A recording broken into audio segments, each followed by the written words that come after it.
Willkommen, bienvenue, and welcome. I'm Rob Doherty, and this is the Festivus Podcast Executive Edition, supported by Liberry Consulting and hosted by Julian Scott, the animation consultant for Film London. In this podcast series, we'll be chatting to the movers and the shakers in the animation industry, and discovering a little bit more about what they do, how they got there, their thoughts on the animation industry, and I hope get to meet the person behind that executive title.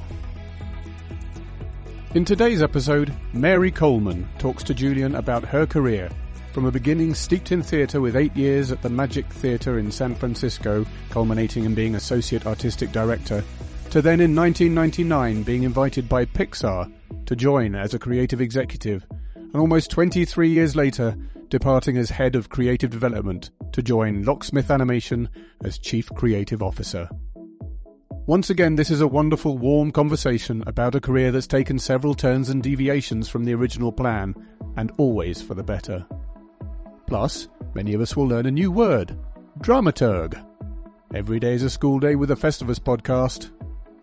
If you enjoy this episode, then you can check out earlier episodes by subscribing, and please share with your friends and your colleagues. Thank you. Over to you, Julian. Mary, welcome to the Festivus Executive Sessions podcast. Thank you for having me. I'm excited to be here. As we sit here today, you're the Chief Creative Officer at London and LA-based Locksmith Animation. You joined Locksmith in 2022 after 2 decades at PIXAR, and you've got an enviable credit list. Monsters, Inc., Finding Nemo, The Incredibles 1 and 2, Cars, Ratatouille, WALL-E, Up, Toy Story 2, 3 and 4, Brave, Inside Out, Finding Dory, Coco, Onward, Soul, Luca, and Turning Red. I could go on further, and in a really, really good way. Do you sometimes wake up in the morning and think, wow, I've done some really good movies? I don't tend to wake up and think it. What happens is I'll end up rewatching something with one of my kids, or I'll be at a friend's house and it'll be on in the other room. And sometimes I'll just wander over and watch some and have that moment of, wow, it's amazing to have been part of that. It's funny, when a movie opens, it is hard to just celebrate, because we always used to say at PIXAR, we don't finish our movies, we just have to release them. So you watch them with that critical eye of, oh, we got that right and we figured that out, but darn it, we never figured this thing out. And so sometimes it takes a little distance to appreciate what you have achieved. But yes, I can look back at those and feel really excited to have been part of it. No, I'm not surprised. I mean, it really is an enviable list.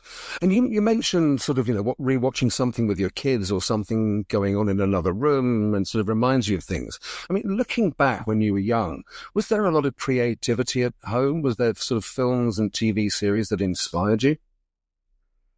Some of the most creative things that happened in my house is that both my mother and my grandmother read out loud to us. And I think it's pretty old-fashioned now, although I did try doing it with my kids. And they read things to us like Edith Hamilton's mythology anthology, things that, looking back, I realized were really unusual. Or sometimes my grandmother would want to read Jaws because it just came out. And I know now that she censored some of it. So there was a lot of reading, and reading aloud had that sense of performance. And then my grandmother loved the theater. Other members of the family didn't. So because no one else was volunteering to go with her, and she had a subscription to San Diego's Old Globe Theater, I got to be her theater date, and I saw so many plays, Shakespeare plays, contemporary plays, everything in between. I think that was probably the most formative experience in my youth. So there weren't sort of specifically TV shows. Did you watch cartoons at all? Honestly, I didn't watch cartoons, but when I was very young, we went to a drive-in and saw Fantasia, and that blew my mind.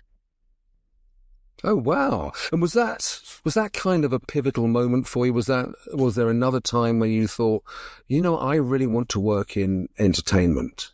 I knew that I wanted to work in entertainment. By the time I went off to college from all those years of watching theater, and I thought that I would be, actually, I first thought I would be a theater professor, because I couldn't quite picture myself being the one making things, because I wasn't interested in being an actor. I had no interest. I had tried in high school being a stage manager, and I was terrible at it. It really takes quite a multitasking brain that I don't have. And I don't think it occurred to me at the time that I could be a director. So I imagined that I would study theater, study dramatic writing, and teach.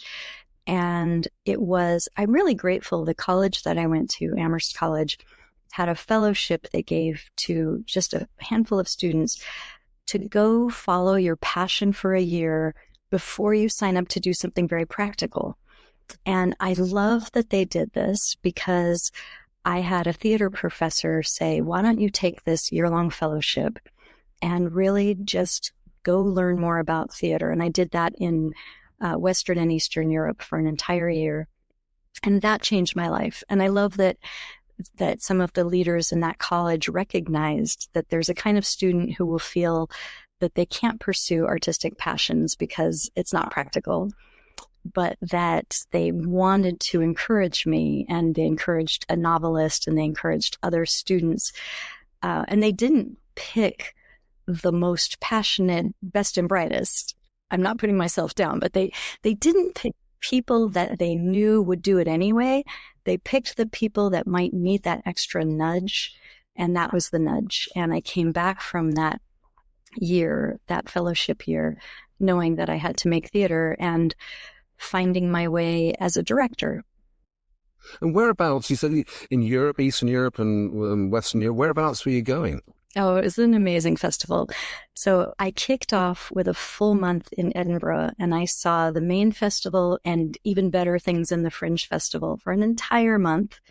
And because that's an international festival, especially for the main festival, I got to see companies from all over the world. We saw companies from Australia, Japan, but some of the companies that I saw that were based in Europe, I went and introduced myself and invited myself to come watch rehearsals. And I don't know where I got the chutzpah to do that, but I'm just really glad I did. I remember feeling like, well, I'm going to go back and be a professor, so I might as well make the most out of this year that I'm here. By the end of that year, which I ended with 3 weeks at the Avignon Festival in France, I knew that it wasn't just that I had the bug. I knew that I had to be part of it. And in between, I came down to London and had an internship at the National Theatre that was incredible. David Hare was directing Anthony Hopkins in King Lear. I got to watch those rehearsals, very volatile rehearsals. He came up the aisle at one point and said, well, have I scared you away from directing yet, David Hare? And I said, no, not at all. It's really exciting. He's like, yeah, it's more exciting than I wanted to be. So it was quite just production. But I really fell in love with it, and I started to see that, yes, I could do this. As you said, it's a brave thing to do, to sort of, go off and introduce yourselves to people and basically invite yourself into their system. And, within the animation industry, we often talk about, networking being so important and trying to encourage people entering into the industry to be brave enough to do it.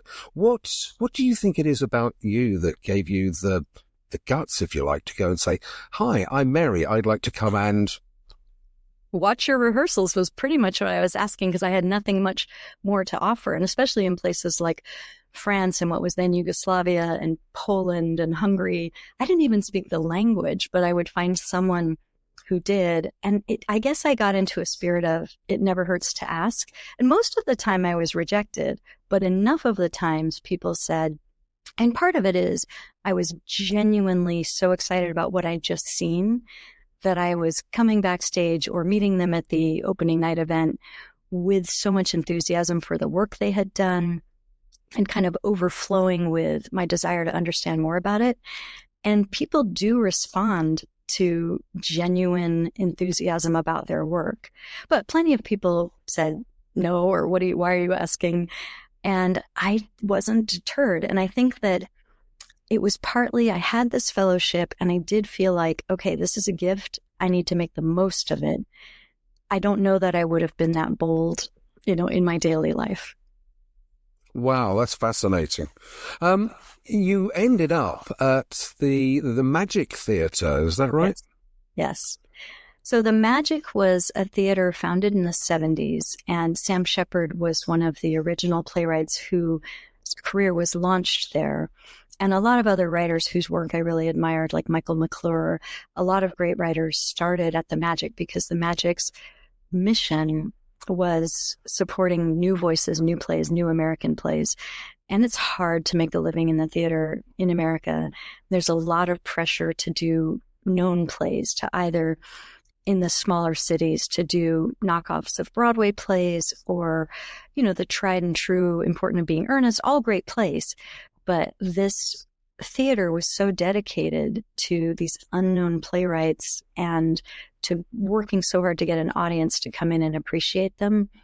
So a lot of the plays that I read in college, I would see premiered at the Magic Theater. And I got it in my head that I need to go there. And I didn't know anyone in San Francisco. I didn't know a soul. But I moved there alone, and this was in 1991. And I guess by then I'd gotten in the habit. I volunteered as an usher, and then one day went to the artistic director and said, "Do you need a volunteer script reader?" And they did. And that's how I got my foot in the door, and I ended up becoming the associate artistic director over the course of a decade. And I have to say, and this is part of being in the arts, probably the first half of that decade, I was barely paid. So I waitressed and I supported a video editing company and I got some teaching gigs. But I pieced together a living so that I could grow with that small theater. And was there somebody there who was, during that decade that you sort of went from being an usher to associate artistic director, was there sort of a particular mentor or someone that you admired and they saw the potential in you and helped guide you through that growth within the organization? There was a woman named Mame Hunt who was the artistic director at the time, and actually at the time when I became a script reader. And she was the one she had been a professional dramaturg, and I hadn't even ever heard of that word. It's a European position in theater that most American theaters don't even have. A dramaturg is the person who reads all the scripts coming in, helps plan a season, does research for the director and actors to understand if the play has a historical or social context. And she introduced me to the concept of that work. And I grew into doing that work for the Magic Theater as I was also becoming a director. And I think it made me a better director. And at a certain point when I realized directing wasn't what I loved, developing plays, developing writers' work, developing writers' voices was what I loved. That actually helped with the leap to PIXAR. That's interesting because it was quite a big leap in your career, wasn't it? I mean, you said earlier on that cartoons were not particularly a big part of your life growing up, and I would imagine that working at the Magic, you didn't have a huge amount of time to sit down and watch TV or films and stuff like that.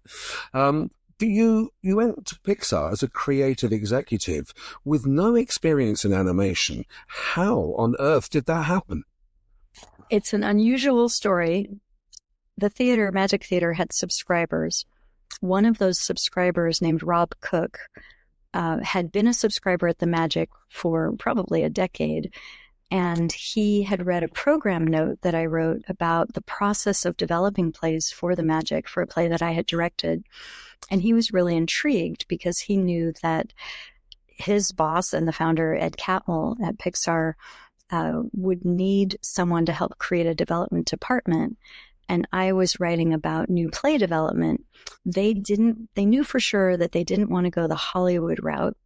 So Rob approached me and he said, "I know this may sound crazy, but I'm part of this animation company and we'd love you to consider coming over to start our development department."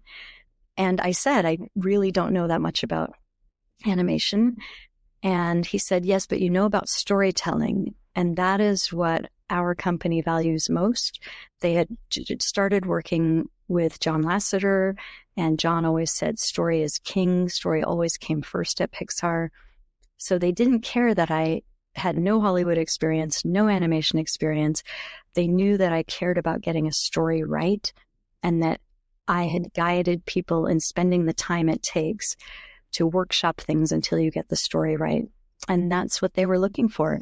So I was recruited first by this subscriber he actually won an Oscar for developing software called RenderMan.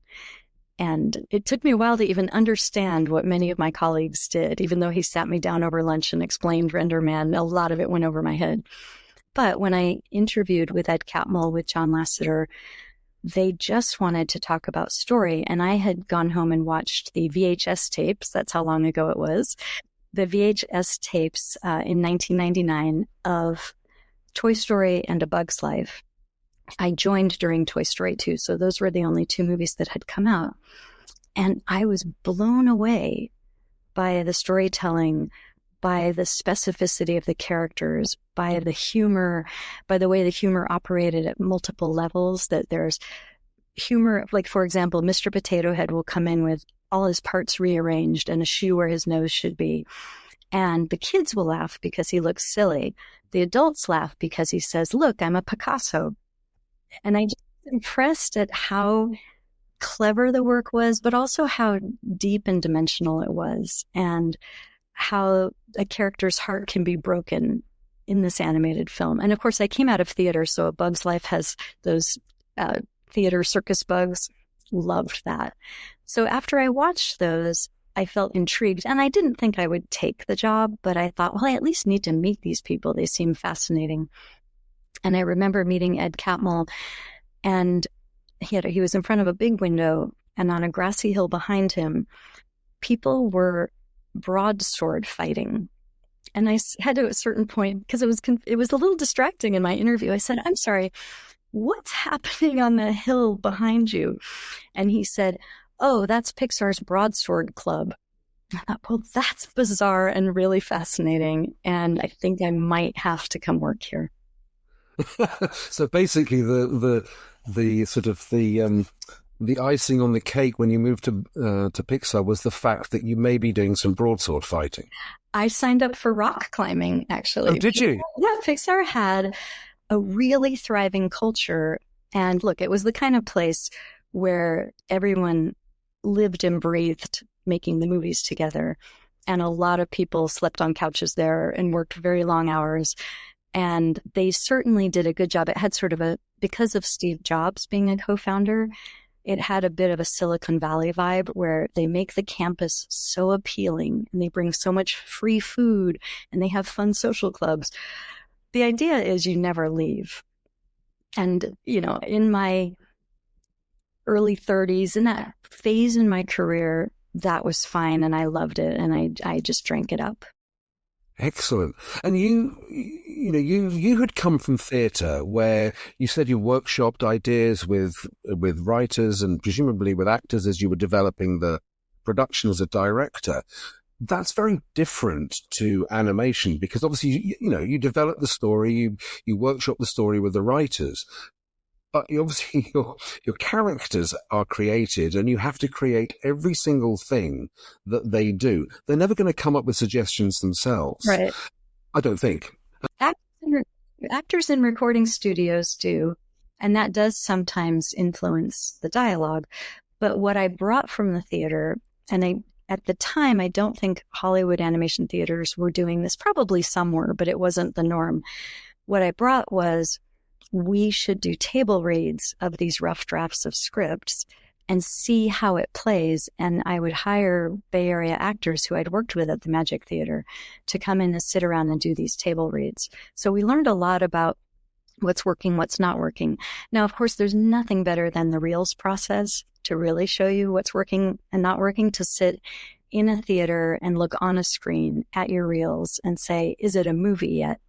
But when you're doing a table read, you can ask, is it a story yet? And is it something that the actors can play? Do the characters have playable actions? Do the characters have dimension that give the actors something to sink their teeth into?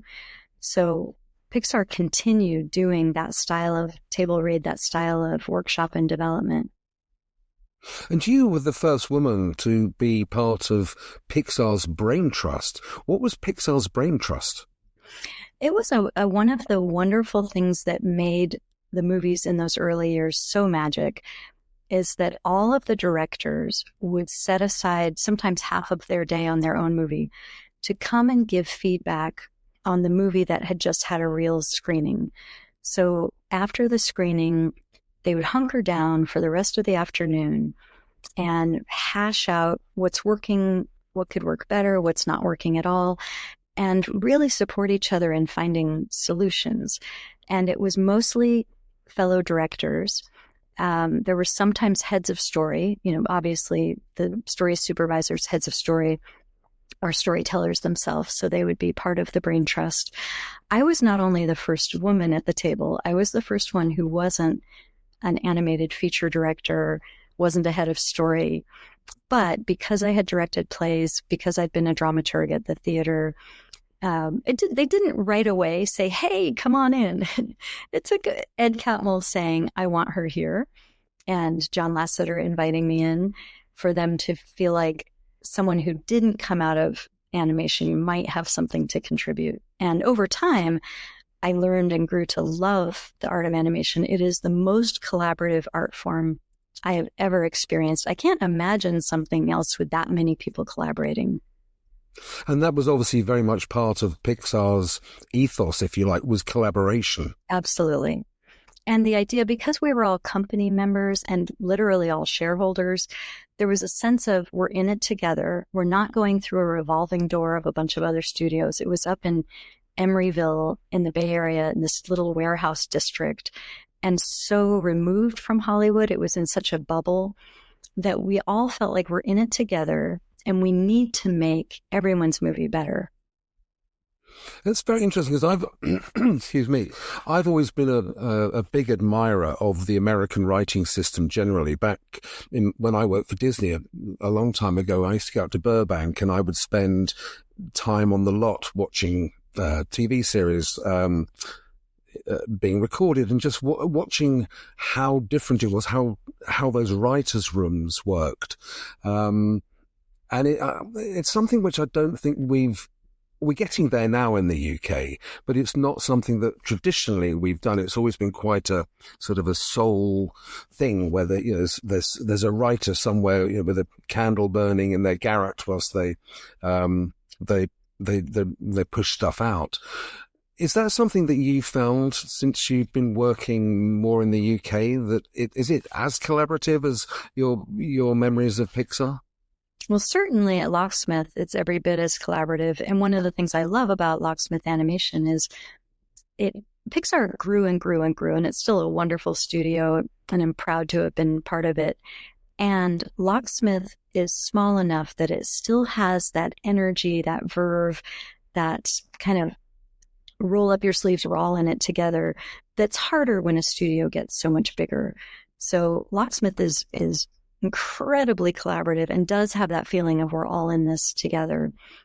As far as the British television, yes, it may have had a different model, but so much brilliant television coming out of here. I mean, so many really original and exciting shows. I think about something like The Singing Detective. I don't think that could have originated in the States. So yes, there's different ways of getting there, but I was always blown away by British film and television and theater. I came over here in that year of the fellowship. I ended up staying longer in London because the theater was so good. It really feels still like the best in the world. And I suppose my next question would be, looking at your average day now, if there's such a thing as an average day, and your average day at Pixar. I mean, you were at Pixar for over 20 years, I think. 23, yes. 23 years, wow. And, you're head of creative development at the end of it. How did a Pixar day and a Locksmith day compare? That's a good question. As a head of development, I was shifting gears between shows more frequently. So I would spend a couple of hours every week with each show in development and with the shows that were in pre-production. So in the development shows, I would be giving feedback on scripts. I would be coaching pitches. With the shows in pre-production, I might be seeing a rough assembly of reels and giving feedback. But I was touching so many different shows. As a chief creative officer, I'm responsible for production, and I am spending a lot of time now looking at the character designs, looking at the choices of composers. I'm much more broadly in charge, and I have a fantastic head of development, Elizabeth Reddy. She does the day-to-day on all the shows coming up, and I am responsible for oversight there. She will send a treatment my way or invite me in for a brainstorm as needed, but it wouldn't even be good for me to see those shows every week because I need to keep a little bit of distance to see if they're working. And do you find letting go of some of that detail easy, or was that a challenge? Oh, no, the first year she was so patient with me, and she would so diplomatically say, Mary, I've got this covered, and kind of a, don't call me, I'll call you, a little bit of a, hey, I'll come knocking when we are ready for you to see something. And I was missing those early sessions where you're breaking story and there's so much that's new and possible. And I love those early brainstorms. And I'm part of some of them. But if the chief creative officer comes to too many of them, people can feel a little straitjacketed. And I had a hard time thinking, wait, that's me? Because I used to feel protective sometimes of a show in development at Pixar. I'd feel like I would say to John, we're not quite ready to share it with you yet. And he would say, I know I want to come. I'm just one of the team. It's like, yeah, but you're not. And when you make a suggestion, everyone feels like they have to take it. Whereas if we've thought things out long enough to bring it to you when we feel it's really strong and ready, and then you give feedback, it works better. But I was suddenly understanding why John sometimes just wanted to come over to development and play, because production's hard. Production's just hard. And that sense of the blue sky brainstorming of anything goes, let's just try that on. Production is narrowing in on the decisions that have to get nailed down. And it has its own excitement to that, but it's very stressful. Early development is so much fun. It's interesting, isn't it? As one, people sort of go up through the ranks, if you like, starting off as a script reader and then going up and, ending up as, chief creative officer.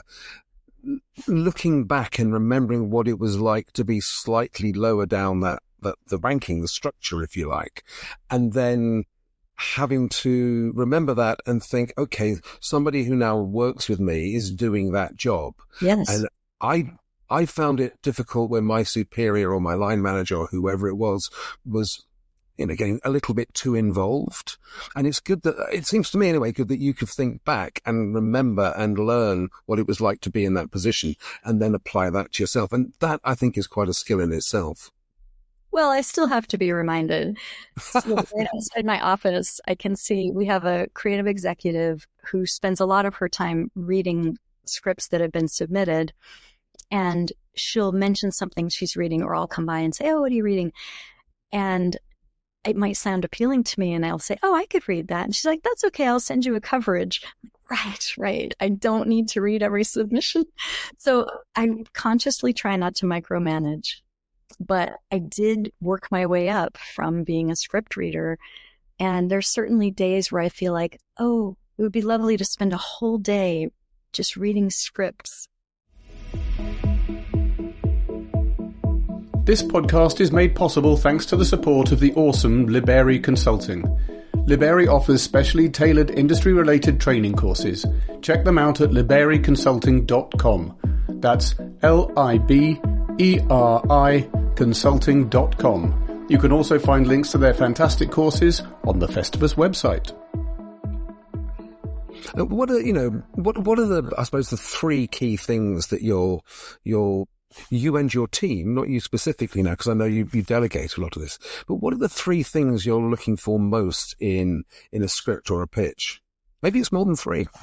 Well, it's funny you say three, because the big three are humor, heart, and something worth saying.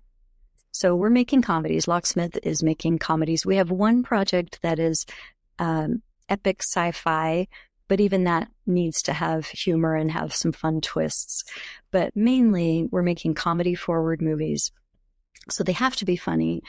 And we don't want to do a surface kind of snarky funny or the sort of quick, quippy TV funny. We enjoy those, but our movies have to be character-driven funny, and that means the characters are dimensional, and that means the movie is grounded with some heart.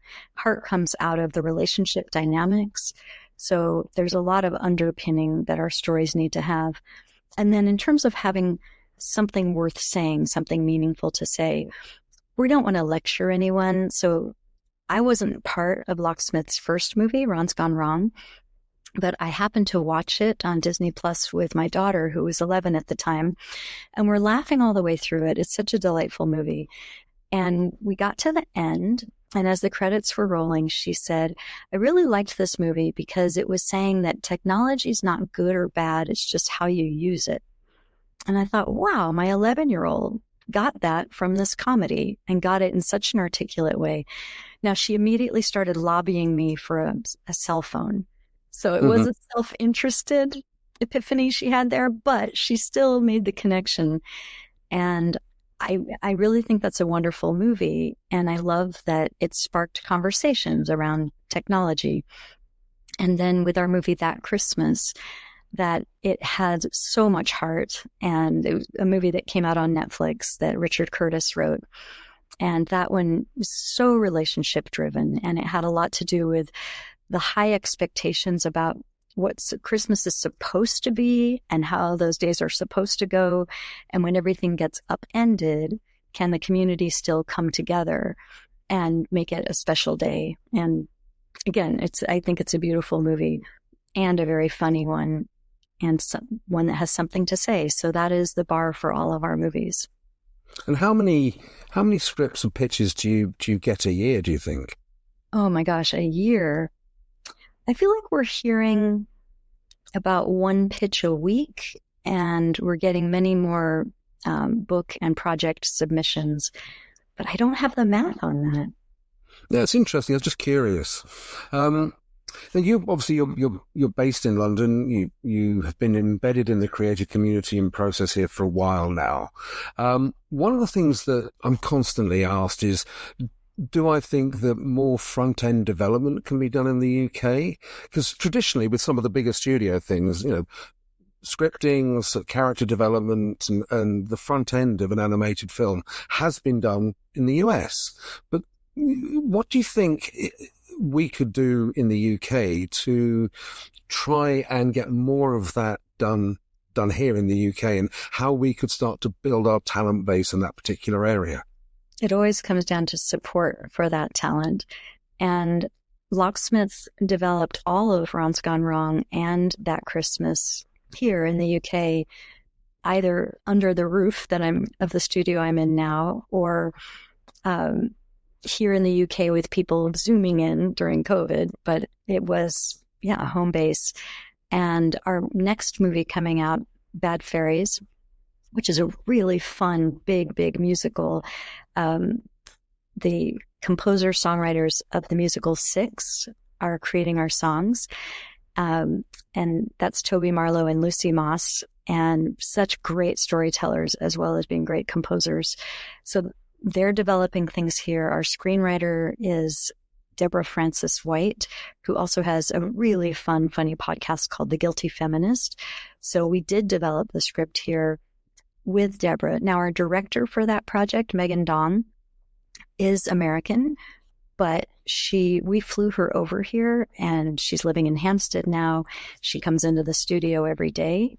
So we do layout here, not only script development, but we take things through the reels process and the layout process here. And we're partnering with DNEG, just on the other side of Regent's Park, to do the animation. So we want to do as much as possible here. And when you talk about support, is that government support, commercial support? Does it matter where the support comes from? It helps when a government cares about an art form. For example, if you're in animation, would be amazing to be born in France or Canada. Think about it. All of those short films, feature films, really original films, you'll see Film Board of Canada or supported by France. I feel like the UK has stepped up for animation. We just got a really nice tax credit that makes things more possible, and it's exciting. There was news yesterday from the United States. There was, yes, indeed. That is kind of ground shaking right now. I don't know where it will land. Things are insane over there. And I just don't know how it'll affect us, but I'm glad to be living in a country that really does support the arts. And when I was here on that fellowship to be part of the National Theater, it's so different from the United States, the way the arts are supported here in the UK. I completely agree. I was very fortunate too, and I started in the theatre as well, and it being able to do interesting new projects, which were supported by the Arts Council and various other things, was a real benefit to me as well. And long may it continue. And talking about changes and things like that, I suppose I have to ask you the dirty question, which is AI and how that's affecting things.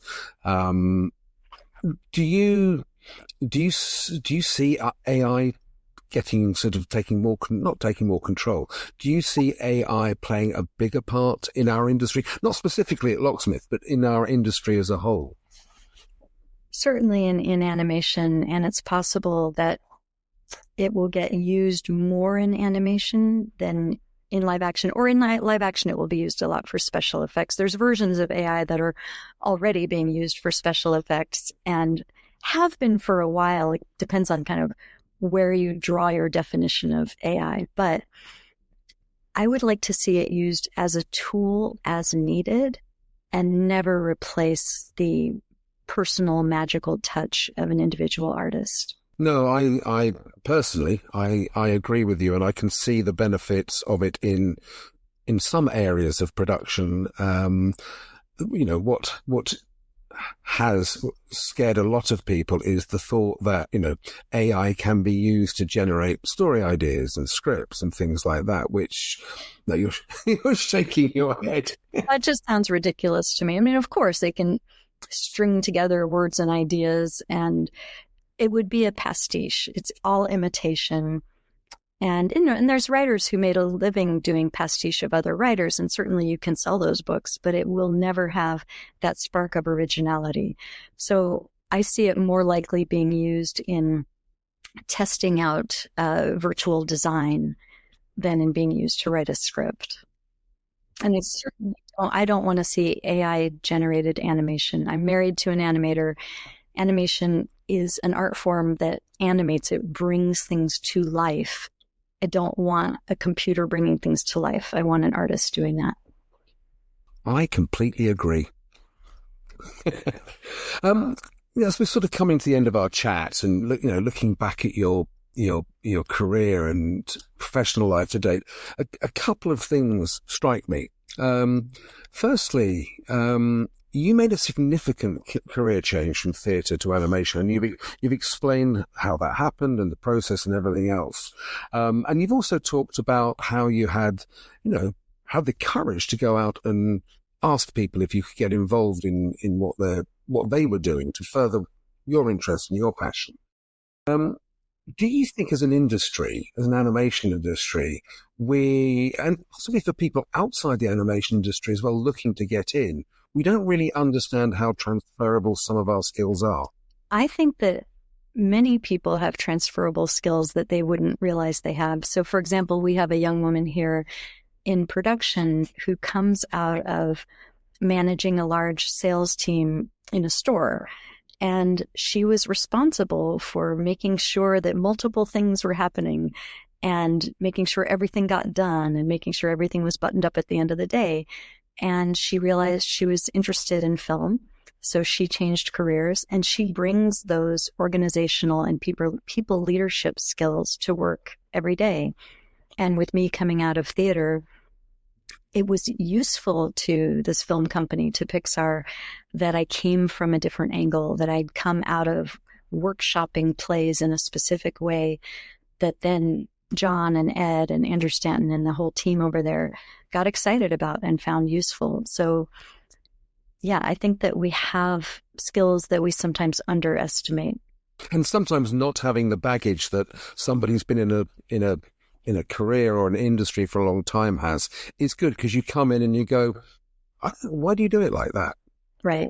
A fresh take on something. Yeah, exactly.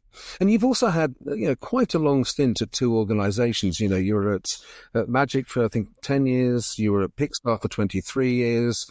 Do you think, and maybe you don't know because you've been in the same place for a while, but do you think it's easier or better to try and progress your career within an organization, or look for opportunities outside that organization and sort of step out and step up at the same time? That is so personality based. Really, there are people who need the excitement of frequent changes, of environment, of teams, of ways of working. And I've always been more of a hunker down person. I'm the person who had the best friend that I stuck with all through my school years, and the person who lived in the same house for 13 years until I was evicted. I'd forgotten that someone else even owned the house. I was like, wait. So it really, that is personality dependent. In terms of versatility, certainly working at a lot of different places can give you a broader range of skills and exposure. So there's advantages to it. But I hope that I'm at Locksmith for a good long time. So do I. Thank you. And my last question, what advice would you have given your younger self at the start of your career, knowing what you know now? And would you encourage someone who's just starting out, or somebody from a different industry, to enter the animation sector now? Let me start with the second question. Absolutely. If you're drawn to animation as a style of storytelling, as an art form, don't hesitate to enter the thing you're drawn to. When I joined the Magic Theater, everyone was ringing the death knell for theater, that people weren't going to go to theater anymore, that with VHS tapes, that's how long ago it was, no one's going to the theater anymore. And theater survived. And I'm so glad that I didn't heed those warnings that there's no way that this is going to last, and that I chose. It wasn't an easy path. In fact, I don't think any art form is going to be an easy path. So if you want easy, then no, don't try to enter it. But it was worth it. And as I said, I had to juggle other jobs in order to be in the field that I was passionate about. And it was worth it. I have no regrets there. And I think that, interestingly, what I would have told my younger self, if I hadn't had that extraordinary opportunity with someone else giving me the push of just go use this time to explore and find out what you're most interested in and look around and see what's possible, I'm so grateful to have had that push. If I hadn't, that's what I would have told my younger self. I would have told my younger self, go risk asking people for what you want. Go risk inviting yourself to things. And even with that moment when PIXAR called, there's part of me thinking, I can't move into animation. I don't know enough about it. I can't do that. But something had shifted in me during that year of travel and of knocking on doors, where I thought, well, I have nothing to lose to just go talk to them. And then I got swept up. The broadsword fighting and the amazing storytelling, and John Lasseter tearing up during my interview with him. He had just hit upon the core of Toy Story 2, and he was telling me how Woody was going to be torn between his old family and his new family, and he started to weep. And I thought, wow, I think I'm going to work here. I think I need to work with these people. And I just followed that instinct. So I think that I'm glad someone else got to tell me to go for it in those moments. Mary, thank you so much for spending the time chatting with me today. It's been a real pleasure. It's been really fun. Thanks for having me. Many thanks to Mary for her time today, as I know she's extremely busy. And the show wouldn't happen at all without the wonderful work of Janet Balmforth at Liberia Consulting for her incredible organisational skills, to Julian Scott at Film London for his charm, wit and talent as our host. Find out more about Film London at filmlondon.org.uk. And the edit skills of Odelia Sikinga, who is also an awesome kids development and production executive.